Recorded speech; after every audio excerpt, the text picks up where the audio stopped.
nom du Père et du Fils et du Saint-Esprit. Amen. Bien-aimés dans le Christ, nous sommes aujourd'hui jeudi 22 août.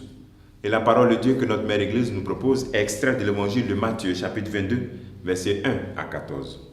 En ce temps-là, Jésus se mit de nouveau à parler aux grands prêtres et aux anciens du peuple.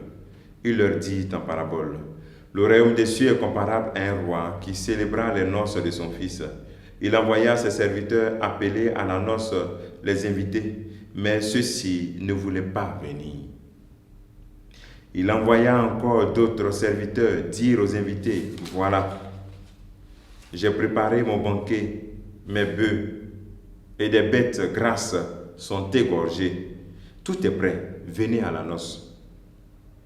Mais ils n'en tirent aucun compte. Ils n'en tinrent aucun compte. Ils s'en allaient l'un à son champ, l'autre à son commerce. Les autres empoignaient les serviteurs, les maltraitaient et les tuaient. Le roi se mit en colère. Il envoya ses troupes, fit périr les meurtriers et incendia leur ville. Alors il dit à ses serviteurs: le repas de noces est prêt, mais les invités n'en étaient pas dignes.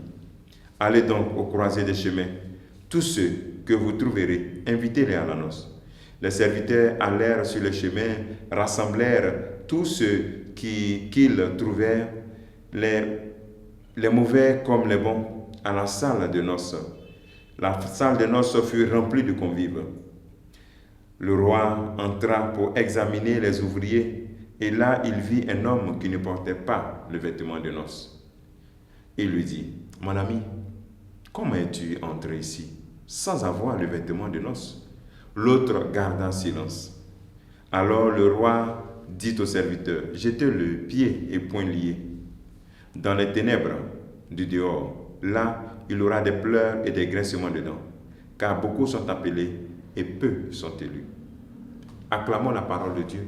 Louange à toi, Seigneur Jésus. Bien-aimés dans le Christ, beaucoup sont appelés et peu sont élus. Le Seigneur nous montre un peu que notre vie est une invitation. Dans un premier temps, il faut reconnaître que Dieu cherche constamment à nous retrouver. Ces différentes invitations dans cette parabole des noces, c'est Dieu qui cherche à te retrouver. Tu as entendu une fois la parole de Dieu, tu as senti le désir de devenir chrétien, tu as senti le désir de rendre ta vie plus belle et tu refuses. Quelqu'un, un frère, vient te parler encore et tu refuses. Encore, on t'a dit directement et tu refuses. Tu es venu faire une adoration de Saint-Sacrement, tu as senti que le Seigneur t'a appelé et qu'il veut que tu te découpes de cette amitié ou bien tu coupes cette situation et tu refuses. Donc voici un peu la situation qu'il a. Le Seigneur qui est en train de te chercher. Il est en train de te chercher pour te donner cette belle vie et tu refuses. Donc voici d'abord le premier élément. Comment Dieu cherche l'homme et que l'homme cherche, l'homme se cache. L'homme refuse en s'appuyant sur sa liberté, pensant qu'il est libre de faire ce qu'il veut, comme s'il s'était créé lui-même. Qui t'a créé pour que tu penses que tu es libre de faire ce que tu veux? Ta vie ne t'appartient pas. Ta vie est un don. Donc comment tu peux t'agripper sur cette vie et puis refuser toutes ces propositions qui te sont faites depuis par bien d'intermédiaires? Dieu parle par beaucoup d'intermédiaires, mais tu es assise et tu refuses. Jusqu'à quand? D'abord, le Seigneur nous présente le royaume de Dieu comme une invitation, comme une recherche permanente. Il nous cherche. Deuxième élément, il nous cherche. Lorsqu'il nous a trouvés, nous devons devenir des élus. Nous devons faire le pas d'être appelés à devenir des élus. Être des élus, c'est être en tenue de noces.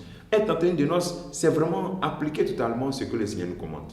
C'est-à-dire partir des sacrements à l'intimité, partir du vécu spirituel à devenir des intimes de Dieu. Être un intime de Dieu, c'est devenir vraiment celui qui a totalement foi en lui, celui qui fait de sa parole sa boussole de vie. Voici le pas que nous devons faire. Il ne faut pas se limiter à être seulement appelé, mais à devenir des intimes. Il ne faut pas se contenter à apprendre, à avoir le nom de chrétien, mais à devenir des intimes du Seigneur. Le Seigneur nous invite à faire ce pas, du passage, du baptême, des sacrements, à devenir des intimes. Il nous invite à répondre à l'invitation, mais ensuite à devenir ses intimes. Que le Seigneur te bénisse en ce jour, qu'il nous bénisse tous et qu'il nous donne cette grâce de ne point refuser son invitation. Parce que quand il t'appelle par une personne tierce, c'est qu'il te montre encore qu'il t'aime. Réponds aussi à son amour. Qu'ils te bénissent tous et qu'ils nous bénissent au nom du Père, du Fils et du Saint-Esprit. Amen.